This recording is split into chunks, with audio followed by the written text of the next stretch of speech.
Polish polish.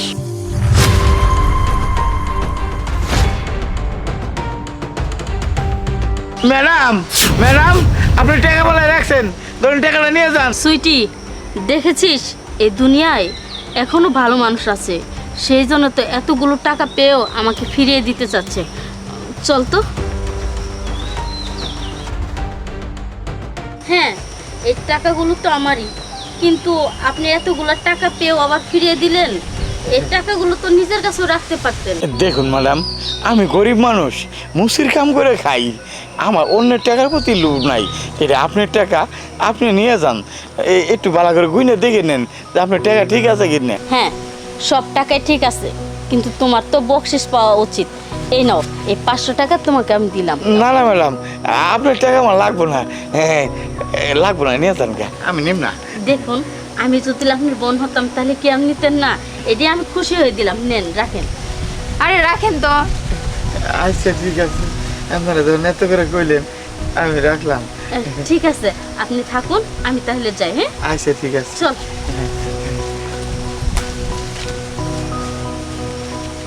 বাবা, আমাকে কিছু টাকা দাও তো, আমার কিছু টাকা খুবই দরকার, তাড়াতাড়ি দাও। মা, এই তুই হুট করে আয় কয়তাছস, কয়টা টাকা দিবেন নাকি?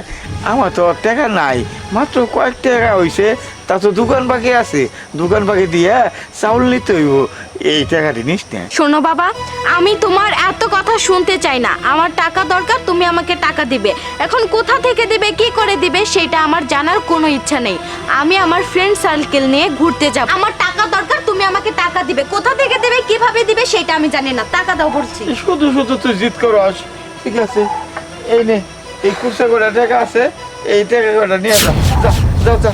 শোনো বাবা, আমি এখনো ছোট বাচ্চা না যে তুমি আমার হাতে 10-20 টাকা ধরিয়ে দিবে। আমি খুশিতে দোকানে গিয়ে 10 টাকা দামের দুধ কিনে এনে ফিটার বানিয়ে খাবো। আমি না অনেক বড় হয়েছি। তুমি শুধু আমাকে জন্ম দিয়েছো, কিন্তু আমার শখ, আল্লাহ, ইচ্ছা কোনো কিছুই পূর্ণ করতে পারো না। তার করবে বা কিভাবে? তুমি তো সামান্য একজন মুচির কাছে কি এত টাকা পয়সা আছে যে আমার ইচ্ছাগুলো পূর্ণ করবে? আমি যদি একটা বড়লোক ঘরে জন্ম নিতাম তাহলে ঠিকই আমার ইচ্ছাগুলো পূর্ণ হতো।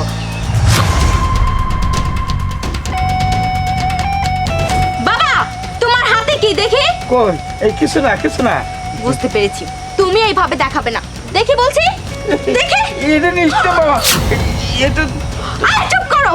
তোমার হাতে 500 টাকা, তার মানে তোমার কাছে আরো টাকা আছে। তুমি আমার কাছে মিথ্যা কথা বলছো, তাই না? না না না না, আমি তোমাকে নাই টাকা নাই।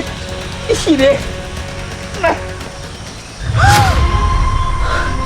বাবা, তোমাকে তো আমার বাবা বলতেও ঘৃণা লাগছে।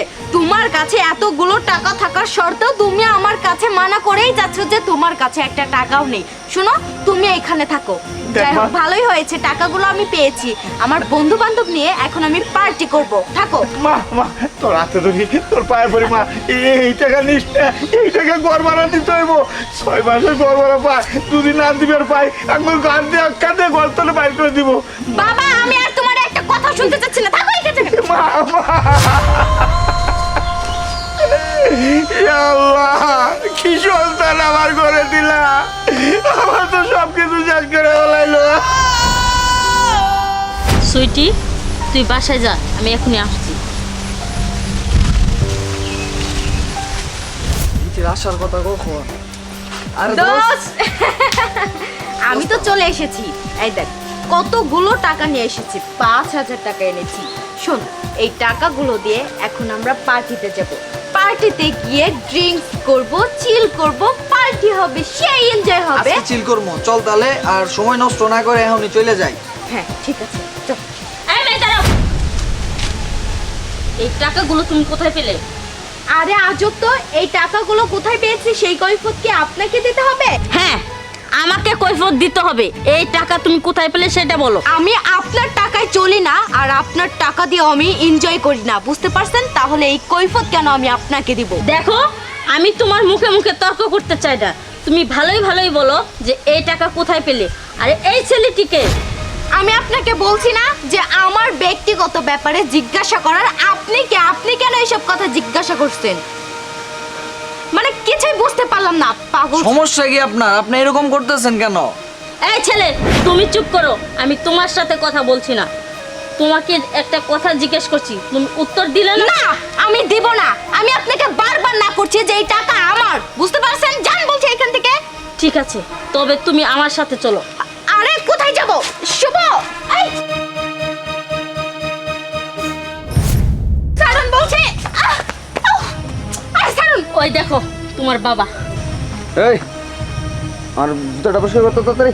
বাইস্তে আমি তো এখন খাবার খাইতেছি, একটু পরে দেই, একটু পরে আহেন। এই ফকিনের বাচ্চা, মুচির বাচ্চা রে, তোর দি মুখে খই ফুটছে রে। কে রে, তুই কি ভুলে গেছো সেটা কার জায়গা? আমার দাদার জায়গা, রফিক চৌধুরীর জায়গা এটা। আর তুই সেই জায়গায় বয়ে থেকে মুচির কাজ করে আমার না করতেছ? কথা না বাড়ে, আমার জুতোটা তাড়াতাড়ি পালিশ করে দে। কর আবার চাই থাক। ফকিনের বাচ্চা, সাহস কি! তাড়াতাড়ি কর, ধরে এটা দেখ। আচ্ছা বাইস্তে দেখা দিবেন না? এই ফকিনের বাচ্চা, তোরে আমি তখন কি করলাম রে? তোর আমি পরিচয় দিলাম যে এটা আমার দাদার জায়গা, তুই আমার জায়গায় বয়ে থেকে কাজ করে আমার থেকে কেমন টাকা চাস? তোর তো জীবন বড় হয়েছে, মুন্ডা চাইতেছে জিভে টান দিয়ে ছিঁড়ে ফেলা। ফকিনের বাচ্চা, আমি যদি কাজ করি, যদি কোনোদিন টাকা চাইছস, তোর জিভে টান মারি ছিঁড়ে ফেলাম। ফকিনের বাচ্চা, দেখেছো তোমার বাবা তোমার জন্য কত কষ্ট করে উপার্জন করে, আর সেই টাকা দিয়ে তুমি ফুর্তি করে উড়াও। আর তোমার বাবা মানুষের লাথি উষ্টা খেয়ে তোমার মুখ বুজে সহ্য করে থাকে, তোমাকে একটা কথাও বলে না। সি, তোমার মতো মেয়ে যদি আমার গর্বে হতো না, আমি গলা টিপে দিয়ে মেরে ফেলতাম। বাবা,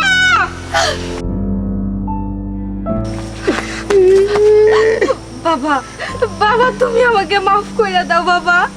আমি না বুঝে অনেক বড় ভুল করে ফেলাইছি। কেবা কি হয়েছে তোর? তুই কান্নাকাটি করতেছিস কে? তোর কেন টাকা লাগবো? না বাবা, আমার আর 1 টাকাও লাগবে না। আমি সব কিছু বুঝতে পারছি, সব কিছু নিজের চোখে দেখছি। বাবা তুমি এত অত্যাচার সহ্য কইরা টাকা ইনকাম করো, আর আমি যখনই তোমার কাছে টাকা পয়সা চাই না কেন, তোমার কাছে থাকলে সাথে সাথে আমাকে দিয়ে দাও। আমি সব সময় তোমাকে বকাবাজ্য করতাম, মারধর কইরা তোমার কাছ থেকে টাকা পয়সা নিয়ে যাইতাম, আর সেই টাকা পয়সা দিয়া আমার বন্ধু বান্ধবের সাথে ফুর্তি করতাম। কিন্তু কখনোই আমি তোমার কষ্টটা বোঝার চেষ্টা করিনি বাবা। তুমি আমাকে মাফ করে দাও। তবে শোনো, এরপর থেকে তোমাকে আমি আর মুসির কাজ করতে দিব না, মানুষের লাথি উষ্টা খেতে দেব না। তুমি বাসায় থাকবা, তুমি বাসায় বসে বসে খাইবা, আমি প্রয়োজনে টিউশনে করে সংসার চালাবো, বুঝতে পারছো? এটা কি কসমা, তুই এত পরিবর্তন কি পেয়েলি? ইয়া আল্লাহ, আমার মেয়ের তুই পরিবর্তন করে দিছ। আল্লাহ তোমার কাছে লাখ লাখ শুকরিয়া। মাগো, তোর ভুলটা তুই বুঝতে পারছস, তোর আল্লাহ মেলা বুদ্ধি দিছে। চল আজকের কাম করুম না, চল। চলো বাবা।